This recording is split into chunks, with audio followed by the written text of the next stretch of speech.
మొన్న పవన్ కళ్యాణ్ గారు వైజాగ్ వచ్చి ఈ స్టీల్ ప్లాంట్ గురించి మాట్లాడకుండా లక్షలాది మంది ప్రజలకు సంబంధించిన ఇష్యూను వదిలిపెట్టి ఋషికొండ పోయి అక్కడ పెచ్చులు ఊడిపోయినాయని చెప్పి మీడియాని తీసుకొని పోయి అక్కడ చూపిస్తా అన్నాడు.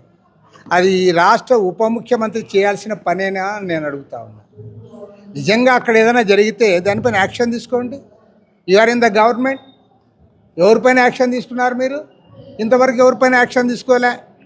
ఇదే పవన్ కళ్యాణ్ గారు రాష్ట్రంలో పెద్ద ఎత్తున ఇది జరుగుతూ ఉంది, స్మగ్లింగ్ జరుగుతూ ఉంది, అక్రమంగా బియ్యం విదేశాలకు ఎగుమతి చేస్తున్నారు అన్నావు. నీవు కాకినాడ పోర్టుకు పోయినావు, సీజ్ ద షిప్ అన్నావు. మరి ఇవాళ వైఎస్ఆర్ కాంగ్రెస్ అధికారంలో లేదు కదా, అందరూ మీ ఎమ్మెల్యేలే ఉన్నారు కదా.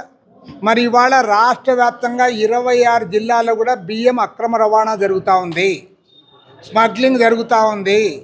మళ్ళీ అదే ఓడల ద్వారా పడవల ద్వారా వాళ్ళు ఇతర దేశాలకు పంపుతూ ఉన్నారు. మరి పవన్ కళ్యాణ్ ఏం మాట్లాడడంలే. 15 నెలలు అయింది. అప్పుడు నువ్వు సీజ్ ద షిప్ అనేవాడు, కనీసం ఇప్పుడు సీజ్ ద ఆటో అని కూడా అనడంలే. సీజ్ ద లారీ అని కూడా ఒక లారీ బియ్యాన్ని ఆపడంలే. ఇప్పుడు అందరూ కూడా మంచిగా పంచుకుంటా ఉన్నారు. ఎమ్మెల్యేలు అధికారులు కుమ్మక్కై రాష్ట్ర వ్యాప్తంగా పెద్ద ఎత్తున ఇవాళ ఇదంతా కూడా అక్రమ రవాణా చేసి బియ్యం అంతా అమ్ముకొని కోట్ల రూపాయలు సంపాదించుకుంటాడు. ఇప్పుడు మాట్లాడడంలే. కాబట్టి ఏమంటే ఈ నాటకాలు ఆపండి, విశాఖ స్టీల్ గురించి మాట్లాడండి. విశాఖ స్టీల్ గురించి మాట్లాడకపోతే మాత్రం వదిలిపెట్టేది లేదు. మరి అశోక్ గజపతిరాజు గారికి ఎందుకు ఆలోచన వచ్చిందో నాకు తెలియదు.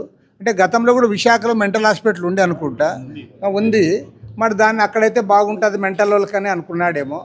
మరి ఈ ప్రభుత్వం అట్లా నిర్ణయం చేస్తే ఈ గవర్నమెంట్కి కూడా మెంటల్ వచ్చిందని అనుకుంటారు.